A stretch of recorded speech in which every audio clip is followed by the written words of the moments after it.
Dear students, I hope you're all well and studying in your home. Today, we are starting a new chapter, Electrolysis. In this chapter, syllabus is not removed. Okay, so you have to complete all the units given here that about electrolytes and non-electrolytes.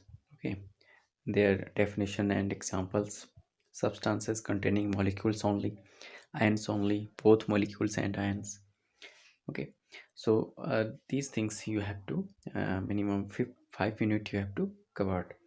So first we start with the introduction that the interaction of electricity with matter is a very important and useful phenomenon. Okay, before starting I also want to tell you that you already read this lesson in somehow or some part of it in physics also. Okay, so you can relate it with. Electric current can be passed through a large number of substances. However, there are several substances which resist the flow of current through them. The interaction of electricity with certain substances may convert electrical energy into chemical energy. The device which converts electrical energy into chemical energy is called an electrolytic cell, and the process which converts electrical energy into chemical energy is called electrolysis. So this process, okay, conversion of electrical energy into a chemical energy is known as electrolysis, okay, through a device.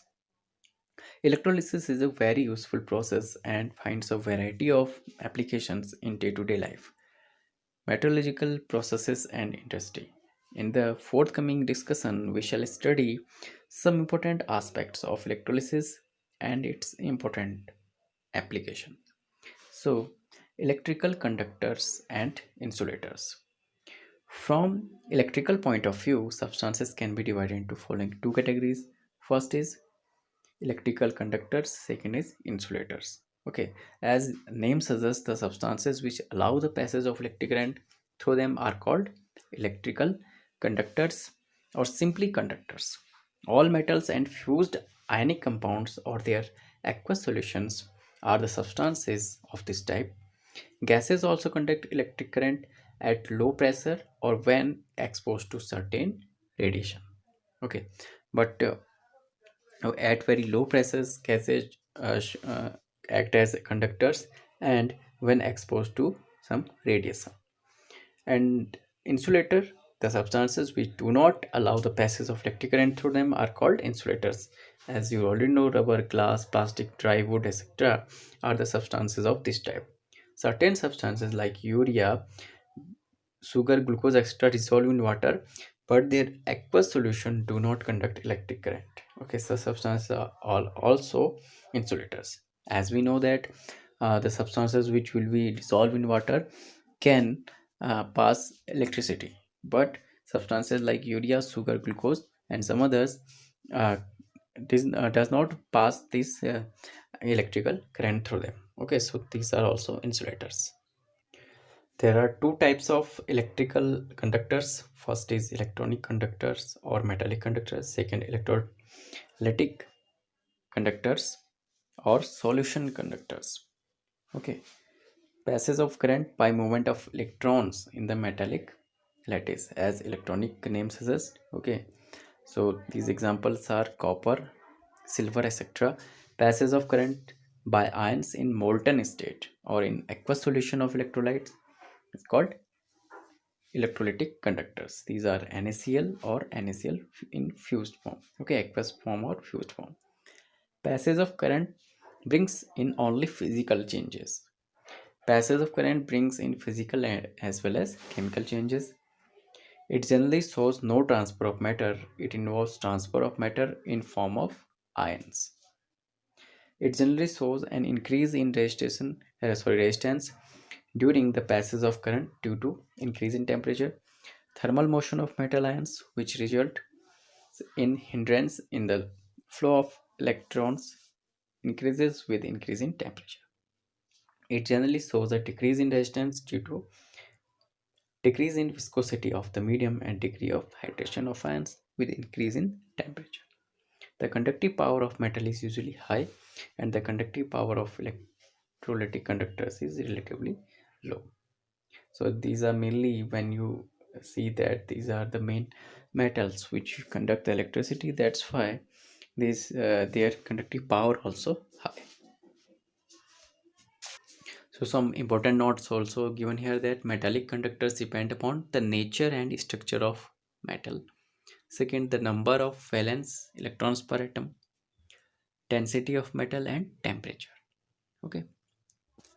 The conduction of current by a conductor is either due to the flow of electrons or due to the movement of ions. Okay, so you can say that a conductor can act only when it possesses either mobile electrons or free ions capable of moving in the solution. Okay, the metal possesses mobile electrons, whereas the aqueous solution of ionic compounds possesses free ions. Now we read about the electrolytes and non-electrolytes.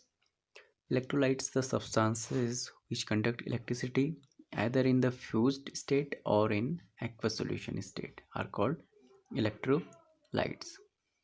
They conduct electric current on account of the movement of ions and undergo a chemical change during the passage of electric current through them. Electrolytes are either ionic compounds or polar covalent compounds and conduct electric current during movement of ions. Ionic compounds such as NaCl, KCl, and H4Cl possess positive and negative ions held together by electrostatic force of attraction. In an ionic compound, ions are not free to move in the solid state. Okay, as you read about different type of compound in the chemical bonding chapter, therefore an ionic compound is unable to conduct electric current in the solid state.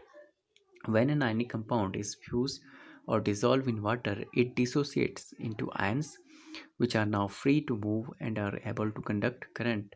Therefore, an electrolyte conducts current only either in the fused state or in the form of an aqueous solution.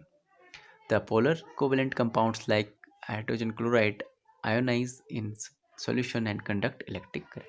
Okay, there are some examples of electrolytes are as follows: acids, hydrochloric acid, sulfuric acid, nitric acid, S3PO4, okay, SPR, etc. Bases NaOH, KH, okay, so on, and salts are NaCl, KCl, KBr. So these are mainly some examples of electrolytes. Now there are some types of electrolytes also. Okay, first is mainly two types: strong electrolytes and weak. First is electro strong. The electrolytes which dissociate almost completely into ants in the solution are called strong electrolytes. It's very easy definition.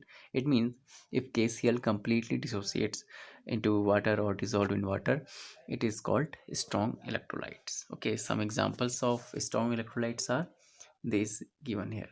Okay, mainly strong acids are also act as strong electrolytes. And weak electrolytes, the electrolytes which are partially dissociates in aqueous solution, are called weak electrolytes. Okay, in these electrolytes, what happen, ions are not present in their molecular state, and on dissolution in water, formation of ion takes place, showing an equilibrium between dissociated and undissociated molecules. Thus weak electrolytes show partial dissociation in aqueous solution. Therefore the aqueous solution of weak electrolyte contains both ions as well as undissociated molecules, and an equilibrium exists between them. For example, acetic acid is a weak electrolyte. When dissolved in water, it dissociates as follows. If you see, it is acid, but it uh, dissociate like this. Okay, and in aqueous solution of acetic acid, it contains hydronium ion as well as methyl carbonate ions also. Okay, on dissociated CH3COH molecules. So you can see weak electrolytes are usually polar covalent compounds. One more factor there, and there are some examples of these. Okay, mainly weak acids also act as weak electrolytes, and weak bases and salts, so on. The nature of electrolyte, strong or weak, depends mainly on its extent of dissociation. Okay, so how you calculate the degree of association? Okay, dissociation, it is denoted by alpha is equal to moles dissociated at any time upon the total moles present at time is equal to 0 or dissolved initially. Classification of acid, bases, and salt into strong and weak electrolytes in a table is given on your book. Okay, so you can see it also, or you can take screenshot of that. Strong electrolytes, okay, there, and weak electrolyte there also. Okay, both table are contain strong electrolytes as well as weak electrolytes. Okay, in means of acids, bases, and salts. Second category of electrolytes is non-electrolytes, the substances which do not conduct electric current either in the fused state or in aqueous solution state are called non-electrolytes. They do not interact with the electric current and therefore exhibit no chemical change during the passage of electric current through them. Okay, the non-electrolytes are covalent compounds and do not possess ions. Okay, mainly they are covalent compounds. They may or may not dissolve in water. If solution in water, the species present in the aqueous solution of a non-electrolyte are molecules only. Okay, due to the absence of ions, their solution are unable to conduct electric current. Examples are sugar, okay, glucose, urea, as we discussed earlier also. In next class, we will read about the electrodes, cells, and ions. Okay, you also try to read them, and if you find any difficulty to understand, you can ask to me any time. Thank you.